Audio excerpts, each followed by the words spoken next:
그때 좋아하는 거 이런 거 재밌겠네? 문득문득 떠오르는 거 그걸로 그 순간을 그냥 행복하게 계속 밀어붙이십시오. 봉준호 감독님은 이렇게 말씀하셨습니다. 우리들은 모두 나약한 인간일 뿐입니다. 그래서 그런지 우리들은 힘이 들고 새로운 국면에 들어설 때면 들여다볼 만한 레퍼런스를 찾아내려고 애를 쓰는데요. 저 또한 그랬습니다. 자꾸만 어딘가에서 해답을 찾으려고 했습니다. 하지만 우리는 어떤 사람의 해답이 나에게는 오답이 될 수 있음을 인지해야 합니다. 그 누구도 삶을 일반화시킬 수는 없으니까요. 그럼에도 우리는 날마다 수많은 사람들을 바라보면서 스스로를 점검합니다. 우리가 살아가는 세상 속에서 당신은 힙합을 듣냐는 질문에 그렇다라고 대답하는 사람은 많을 것입니다. 그렇지만 더 나아가 더 콰이엇의 음악을 듣느냐고까지 질문을 한다면 당연히 그 표본은 무척 적어질 수밖에 없겠죠. 하지만 반대로 더 콰이엇의 이야기들 속에서 찾을 수 있는 메시지들을 들려준다면 힙합을 듣지 않는 이도 고개를 끄덕일 수 있다고 생각하는데요.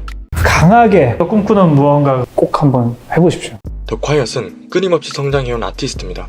신동갑이라는 사람은 자신만의 도전들을 성공적으로 이루어낸 사람이자 현재 끊임없이 등장하는 젊은 뮤지션들에게 귀감이 되는 사람이라는 점에서 양측의 강점을 포괄하고 있는 대상이라고 나름대로 생각하는데요. 이제는 신이라는 공간 안에서 위상을 가지고 있는 선배로서 새로운 움직임과 조금 더 나은 방식에 대해서 고민하는 사람이기도 합니다. 그렇지만 신기하게도 그가 이야기하는 주제들, 그리고 신동갑이라는 사람 스스로가 가진 고민들은 일상의 우리들의 고민과도 닮은 점이 꽤나 많은 것을 볼 수 있는데요. 살아가면서 우리는 언제부터인가 무언가를 새롭게 시작하고 도전하는 일이 더욱 어렵게만 느껴지는 때가 오기 마련입니다. 이게 예전보다 도전이 실패로 돌아오는 이들이 많아졌기 때문인가, 혹은 우리가 살아가는 세상들이 도전을 더욱 억압하기 때문인가. 하지만 여러 요인들 중 가장 확실하고도 빠지지 않는 요인을 꼽자면 불안함과 불확실성이라고 할 수 있겠습니다. 원천적으로 내가 도전을 배제하는 것이 아니라 도전이 불러올 불확실성, 그리고 남들이 나를 어떻게 바라볼 것인가 하는 불안함이 무섭다는 말이죠. 그래서 나의 삶이 이들 앞에 놓여져 눈총받기보다는 차라리 현실의 불편함 앞에 놓여지는 것이 낫다고 생각하는 것 같습니다. 차악을 선택해야 하는 서글픔이죠. 행복이란 게 주관적일 수 있으나 또 이거 한번 또 생각해 볼 만한 주제잖아요. 그렇죠? 네. 어떤 사람이 술에 행복이란 만땅 취해서 행복해 하는 게 그게 또 진짜 행복일지 우리는 또 한번 고민을 해볼 수 있잖아요. 네. 근데 결국에는 세상을 바꾼다는 거 간단한 일 아니지만 세상을 바뀌려면 그냥 나 자신이 바뀌어야 돼요. 그러니까 일단은 내가 행복해야 내 친구랑 우리 엄마가 행복하고 우리 엄마가 행복해야 우리 가정과 우리 엄마 친구들이 행복하고 우리 엄마 친구들이 행복해야 그 가정이 또 행복하고 그쵸. 이렇게 가는 거잖아요. 그러니까 뭐 너무 이렇게 막 바로 큰 이 구글맵을 보려고 하지 말고 심바 자와디가 좀 더 재밌게 음악을 하고 좀 더 행복하게 힙합을 할 수 있는 그 길을 좀 찾았으면 좋겠다. 이러한 문제는 자연스럽게 다음으로 이어집니다. 불편함을 선택하긴 했지만 놔두고 온 불확실함이 눈에 밟히고 현실이 불편해서 하루하루가 무기력해집니다. 그렇게 확고한 목표를 향한 의지나 노력이 부재되는 상황이 발생하는데요. 즉, 불편함을 선택했던 일이 노력의 농도까지 떨어뜨린다는 말입니다. 불확실성을 감수하고 도전을 하거나 불편함을 이겨내고 우위를 점해야 하는데 이것이 너무나도 어렵게만 느껴집니다. 자꾸만 힘이 빠지는데 어떻게 해야만 할까요?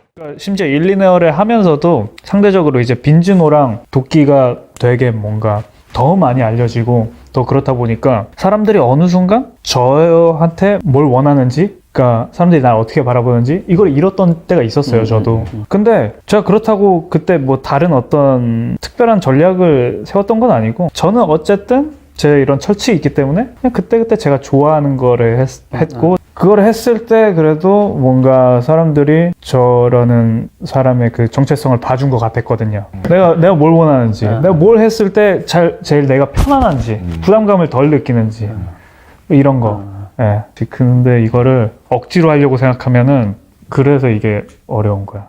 더 콰이엇은 일단은 그냥 해본다고 말하네요. 하고 싶다는 마음이 들 때 이행을 한다고요. 이를 조금씩 뒤로 미루어서 결국에는 모든 조건을 재단하고 돌아왔을 때는 정작 원하던 일은 모습을 감춘 상태일 것이라고 말합니다. 조금은 고개를 갸우뚱하는 현실 조건과 하고자 하는 마음이 저 높이 위치할 때 그게 바로 최적의 시간이 아닐까요? 그때 이런 거 재밌겠네? 라고 문득문득 떠오르는 것들을 꼭 한번 해보십시오. 저도 딱 어떤 생각이 갑자기 들어버리면 무조건 하거든요. 남들이 보기에 되게 쓰잘데기 없거나 되게 무모해 보이더라도 저는 해요. 꼭 그것이 나의 입장이나 혹은 나의 체면을 망친다고 해서 저는 그런 거를 안 하지 않았어요. 재밌을 것 같으면 무조건 해왔고 지금도 앞으로도 그럴 거거든요.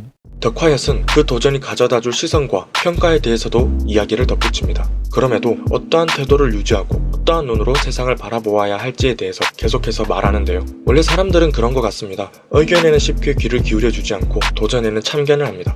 이게 참 익숙해지지 않는 풍경입니다. 그래서 뭐 남들이 나를 어떻게 생각할지, 나한테 뭘 원하는지 뭐 이런 거 굳이 신경 쓰지 말고 정말 우리가 처음 음악 했을 때처럼 내가 뭘 해야 재밌을지, 내가 무슨 말을 던지고 싶은지 세상에 뭐 이런 되게 기본적인 것부터 하나하나 출발했으면 좋겠고 거기에 좀 망설임이 없었으면 좋겠어요. 제가 항상 생각하는 건 그거예요. 저는 좀 항상 그 다음을 봅니다. 지금은 이걸로 내가 비난받을지라도 근데 그 비난 때문에 내 다음에 있을 내 작업물들의 어떤 그 창작의 자유를 포기할 수는 없잖아. 과하다 싶을 정도의 그 어필이 있어야 그래야 사람들은 그제서야 알아들어요. 그러니까 그 세상을 많이 접해봐서 알겠지만 세상은 내가 그냥 이렇게 얘기하는 거는 잘 안 듣지. 안 들어주고 그리고 들어도 그냥 흘려버리죠. 근데 진짜 내가 정말 세게 강하게 아니면 굉장히 임팩트 있게 아니면 머릿속에서 떠나갈 수 없는 방식으로 얘기했을 때는 그때는 싫어할지언정 들어줍니다. 우리는 신기하게도 성공을 한 노력에 대해서는 평가절하하고 실패를 한 노력에 대해서는 어느 부분이 소홀했는지 깊게 살펴보지 않는 경향을 가지고 있습니다. 가끔은 이 세상 모든 사람이 내 노력을 알아주지 못해서 슬프기도 합니다. 우리는 긍정적으로도 그리고 부정적으로도 노력이 부담스러운 존재가 아닐까 싶은데요. 더 콰이엇은 이 노력과 의지에 대해서 이렇게 인식합니다. TV에 나오고 나서 반응을 좀 얻고 나서 그런 말을 하셨던 것 같은데 뭐 예를 들어서 자기가 뭐 음악을 해온 뭐 5년의 시간보다 그 쇼미더머니 나온 3분이 나의 인생을 막 바꿨다. 되게 좀 약간 회의적인 태도죠. TV에 그냥 잠깐 나왔다고 이렇게 잘 되는구나. 근데 그 반대로 저는 그 5년의 시간이 있었기 때문에 3분 동안 빛날 수 있는 거라고 봅니다. 공감합니다. 네, 랩한 지 한 2주일 된 사람이 뭐 3분 그렇게 나왔다고 빵 뜰까요? 아니죠. 네, 5년 동안 착실히 해온 게 있고 거기서 단련된 자신이 있고 거기서 뭐 자신감이 형성이 되든 도끼가 생기든 어쨌든 그걸로 그 순간을 빛낸 거잖아요. 내가 10을 노력을 했으면 10 다 세상에 알아줬으면 좋겠다 이런 마음이 저희한테는 항상 있겠죠. 근데 그거는 어디까지나 저희 입장이고 네, 이거를 그냥 듣고 즐기고 보고 하는 사람들은 거기까지는 알 바가 아닙니다. 그래서 다시 한번 도전하고 노력하라고 강조합니다. 우리는 흔들릴 수는 있지만 그렇다고 무너지면 안 된다는 것을 기억해야 한다고. 오히려 그 흔들림을 역이용하는 사람이 될 수 있어야 한다고. 바다가 잔잔하면 좋은 선장이 될 수가 없다고. 우리가 꿈꾸는 무언가가 이루어지는데 얼마나 걸릴지, 얼마나 많은 노력과 얼마나 많은 시간이 걸릴지는 아무도 모르는 거거든요. 네. 예, 뭐 1년이 걸릴 수도 있고 10년이 걸릴 수도 있고 아니면 뭐 50년이 걸릴 수도 있고 아니면 안 이루어질 수도 있죠. 네. 근데 어쨌든 가장 중요한 포인트는 의심하지 않는 것입니다. 예, 의심하지 않는 거예요. 소름 돋았다. 네네네. 편안한 마음으로 이미 나는 뭐 그걸 이뤘다 혹은 이제 곧 나에게 온다 이런 마음으로 사시는 걸 저는 주장하고 싶네요. 뭐랄까 저희의 꿈을 이룬다는 게 그 강한 확신에서 비롯되는 거거든요. 그러니까 계속 밀어붙이십시오. 네. 현실의 우리들에게 더 콰이엇이 주는 도전과 노력의 메시지는 여전히 눈여겨볼 만하며 삶의 중간중간에서 레퍼런스로 삼을만 한 것 같습니다. 우리가 무심코 잊고 지내던 행복한 얼굴은 무엇일까요? 그 시바자디 그냥 행복하게 그냥 계속 이제 하면 되는데 네. 오늘 내가 딱 여기 도착했을 때 신바의 얼굴을 잠깐 이렇게 스쳐서 봤을 때 그건 행복한 얼굴이 아니었어. 아, 진짜? 네. 왜냐면 나는 행복한 얼굴이 뭔지 너무 잘 알거든. 네. 네. 네. 네. 한번 곱씹어 오기 바랍니다. 아, 네. 제가 새로운 숙제를 내줬어요. 각자가 한 인물에 대해서 생각하는 바는 반사되는 빛의 스펙트럼처럼 제각각입니다. 그래서 누군가 전해준 언어와 메시지를 듣고서 우리가 두는 비중 또한 다르죠. 그럼에도 누군가의 생각과 태도, 마음을 바라보고 알 수 있다는 건 어쩌면 소중한 광경일지도 모르고 예상치 못한 위로의 지점이 될 수도 있습니다.